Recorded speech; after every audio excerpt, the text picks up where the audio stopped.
네, 오늘 말씀 제목은요. 하나님 주의자 엘리후라고 이렇게 잡은 것은요. 하나님 주의자가 무슨 말이냐면요. 하나님보다 하나님의 위엄과 권위를 더 과장적으로 옹호하는 자라고 볼 수가 있어요. 그러니까 하나님을 잘 알지 못해요. 근데 하나님을 과장해서 아는 척하는 사람을 하나님 주의자라고 볼 수가 있거든요. 네, 그래서 우리도 마찬가지일 수 있어요. 하나님을 우리가 믿는다고 하지만 정작 하나님하고는 너무 무관한 삶을 살아가고 있는 또 우리들의 모습이 있을 수 있다라는 것이에요. 13절부터 15절을 보면요. 하나님께서 사람의 말에 대답하지 않으신다 하여 어찌 하나님과 논쟁하겠느냐. 하나님은 한번 말씀하시고 다시 말씀하시되 사람은 관심이 없도다.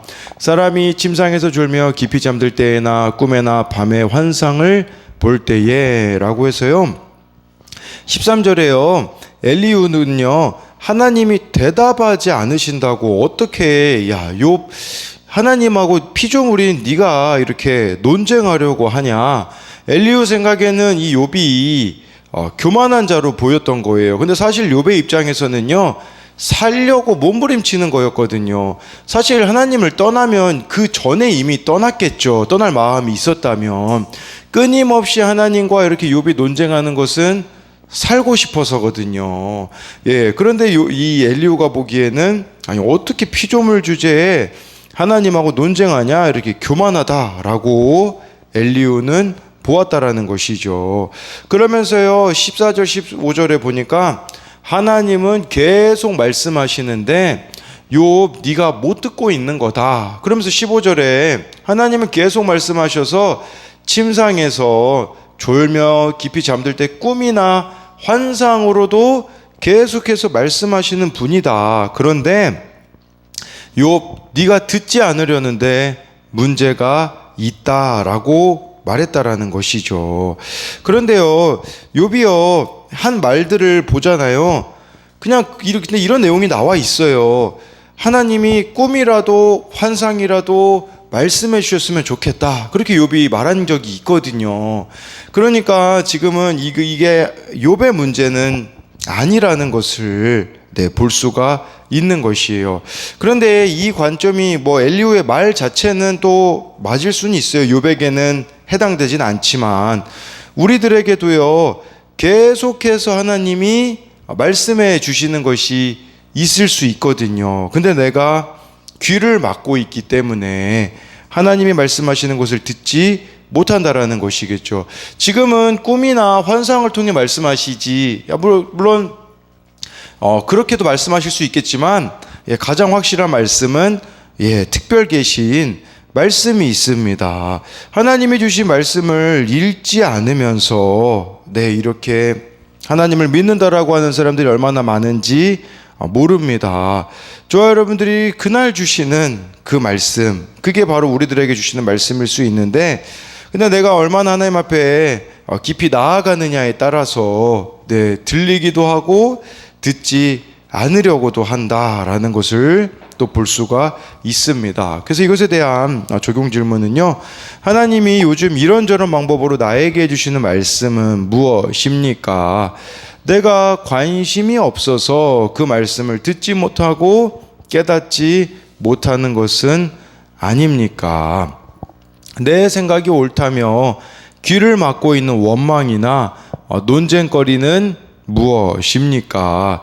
내게 닥친 고난이 나를 돌이키시려는 하나님의 목소리임을 인정합니까? 그 목소리를 듣기 싫어하진 않습니까? 16절부터 18절을 보면요, 그가 사람의 귀를 여시고 경고로서 두렵게 하시니 이는 사람에게 그의 행실을 버리게 하려 하심이요 사람의 교만을 막으려 하심이라. 그는 사람의 혼을 구덩이에 빠지지 않게 하시며 그 생명을 칼에 맞아 멸망하지 않게 하시느니라 라고 말해주고 있어요. 이 16절을요 이렇게 히브리어로 직역을 하면요, 그가 사람의 귀를 드러내시고 두려움으로 임봉하신다, 이런 뜻이에요. 두려움으로 임봉을 하신대요. 이게 무슨 말이냐면 하나님은 사람이 교만에 빠지지 않도록 두려움으로 경고하시는 분이라는 것을, 미리 경고하시는 분이라는 것을 말해주고 있어요. 그러니까 우리들에게도 참 두려운 사건이 온다라는 것은요, 나의 교만을 막으시려는 것이라고도 볼 수가 있는 것이겠죠. 17절에는요, 하나님이 꿈과 환상을 통해서 악하고 교만한 사람들에게 경고하심으로 두렵게 하시는 것은 그들을 심판하려고 하시는 게 아니라 악행에서 떠나서 구원을 얻게 하시기 위함이라고 말해주고 있어요. 그래서 18절에요. 그런데 이들이 하나님의 이 경고를 무시하면 사람의 혼이 구덩이에 빠지거나 그 사람의 생명이 칼에 맞아 멸망하게 될 거라는 것이겠죠. 그러니까 이게 지금 욥에게 뭐라고 이야기하는 거냐면, 지금이라도 늦지 않았으니 돌이켜라, 회개해라, 이런 식으로 지금 이야기하고 있는 거예요. 계속해서 지금 하나님이 너에게 말씀하고 계시지 않냐. 그러니까 돌이키라고. 하나님은 침묵하고 계시는 게 아니라는 식으로 이야기하고 있다라는 것이에요. 그러니까 지금 욥의 친구들이나 엘리후나 같은 점은 뭐냐면요, 말 자체는 맞아요. 근데요, 욥에게는 해당되는 게 아니다라는 것은 이렇게 볼 수가 있는 것이겠죠.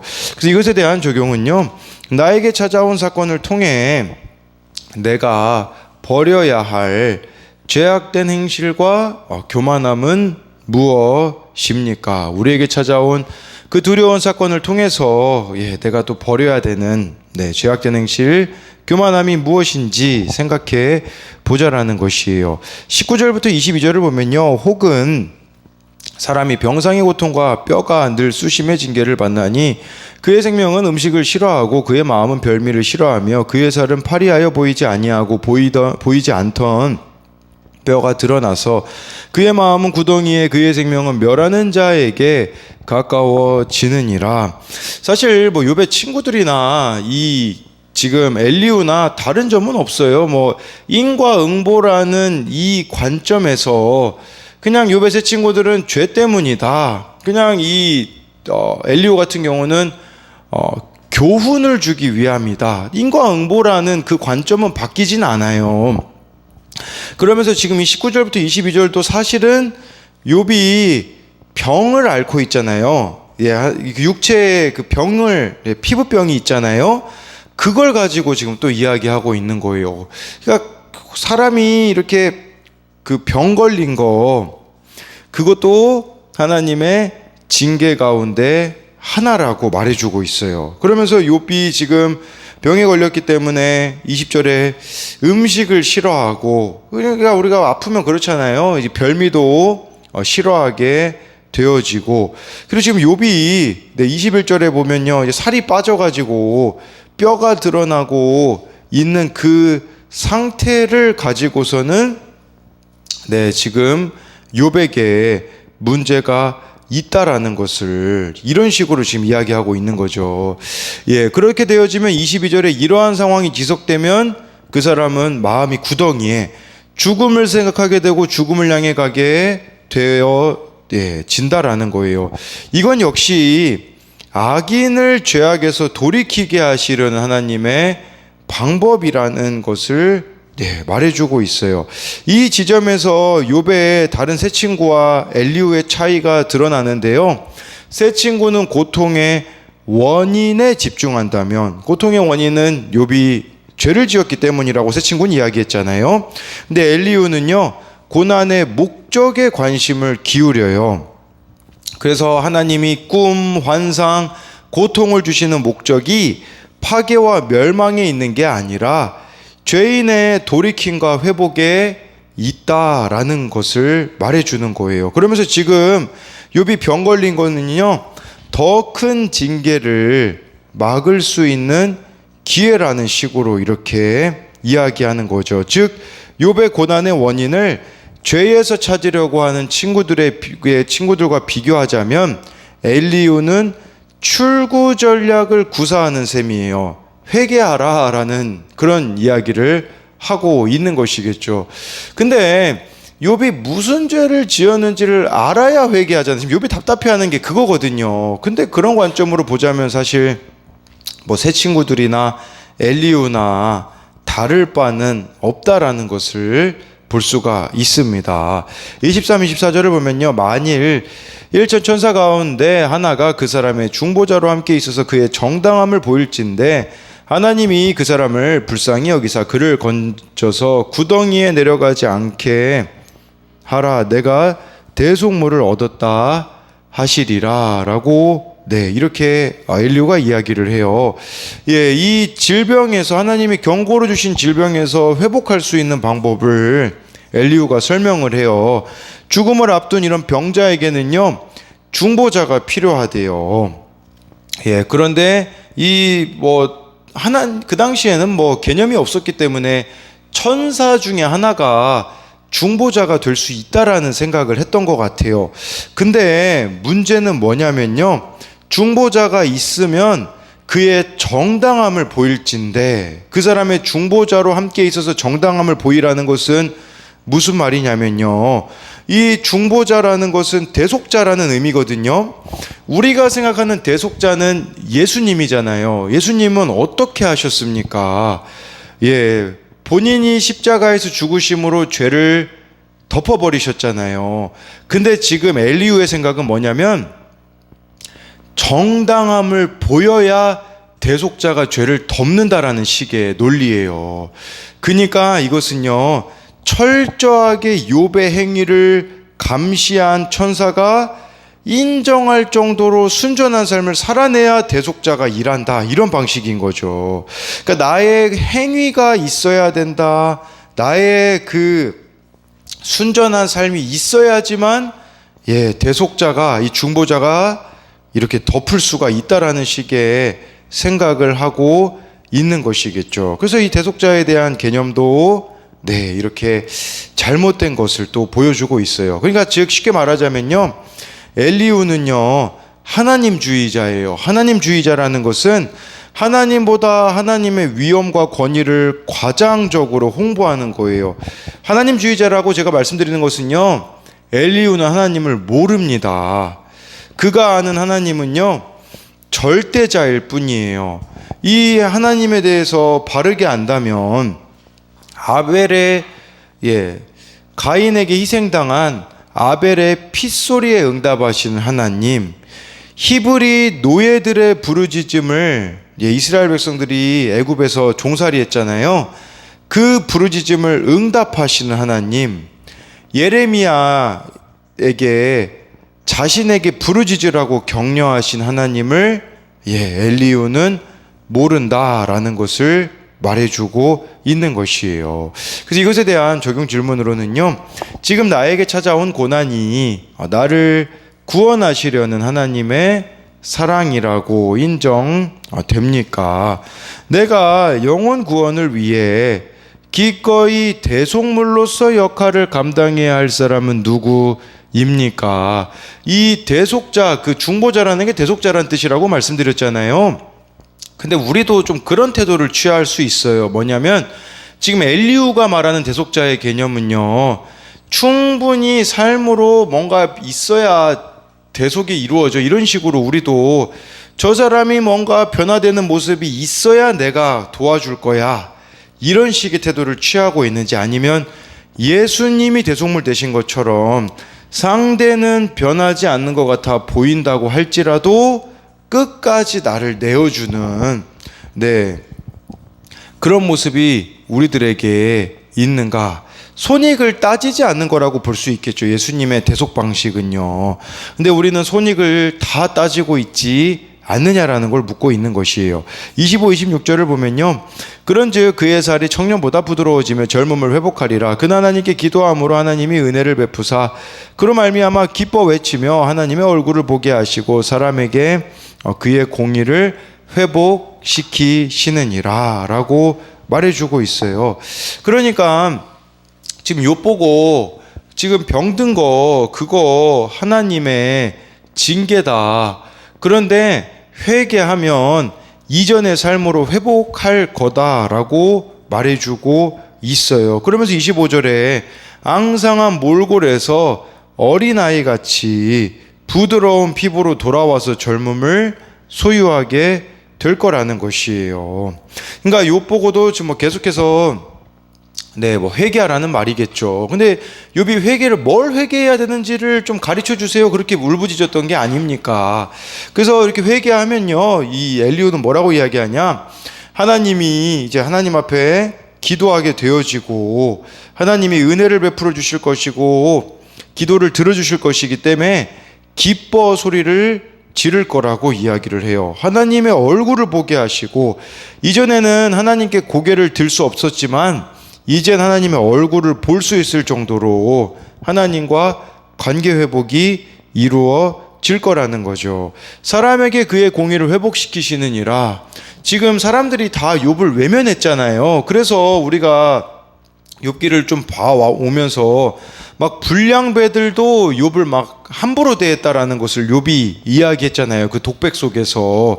그러니까 지금 엘리후는 뭐라고 이야기하냐면, 사람들이 너 지금 외면하고 등 돌린 거 있잖아. 그거 하나님을 떠나 있기 때문이라는 식으로 해석을 하고 있는 것이죠. 27절 28절에요.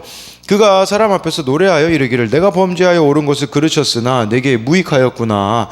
하나님이 내 영혼을 건지사 구덩이에 내려가지 않게 하셨으니 내 생명이 빛을 보겠구나 하리라. 라는 것은요, 지금 하나님과의 관계가 회복이 안 됐기 때문에 이런 일들이 벌어지니, 하나님과 관계가 회복만 된다면 사람들과의 관계도 회복된다라는 거예요. 이게 27절 내용이거든요.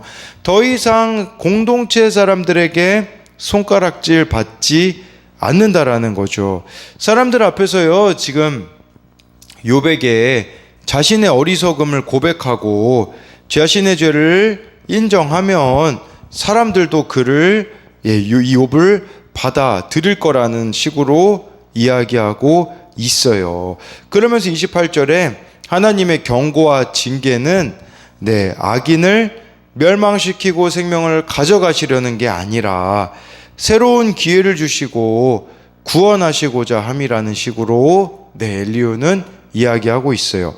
29절 30절을 보면요, 실로 하나님이 사람에게 이 모든 일을 제삼 행하심은 그들의 영혼을 구덩이에서 이끌어 생명의 빛을 그들에게 비추려 하심이니라.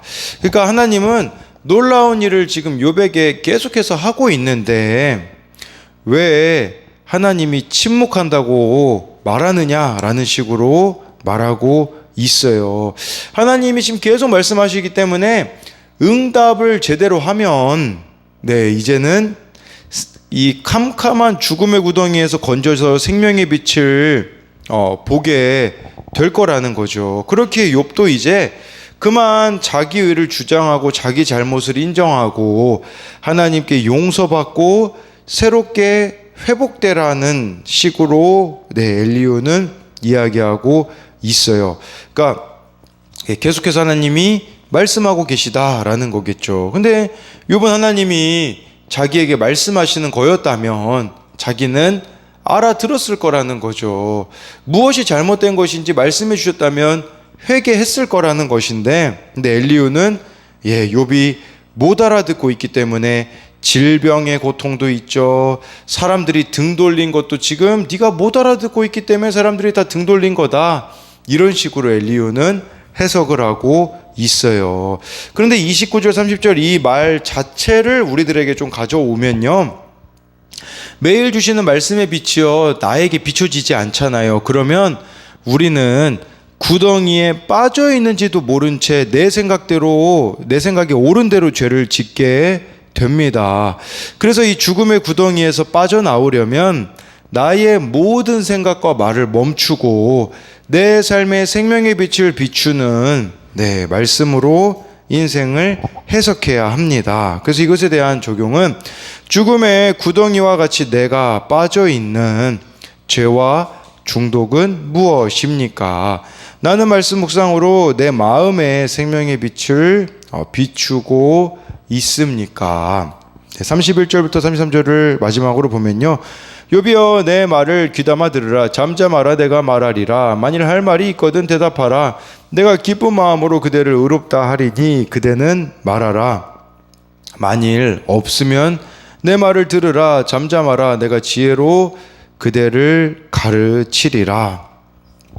여러분 욥기 보면요 말이 정말 많습니다. 사실 뭐 욥의 말도 많지만요 세 친구들의 말, 지금 엘리후도요 지금 몇 장에 걸쳐서 혼자 이야기할 거예요. 근데요 네 그걸 기억하셔야 돼요. 이 친구들의 말, 엘리후의 말을 다 듣는 욥을 기억하셔야 돼요.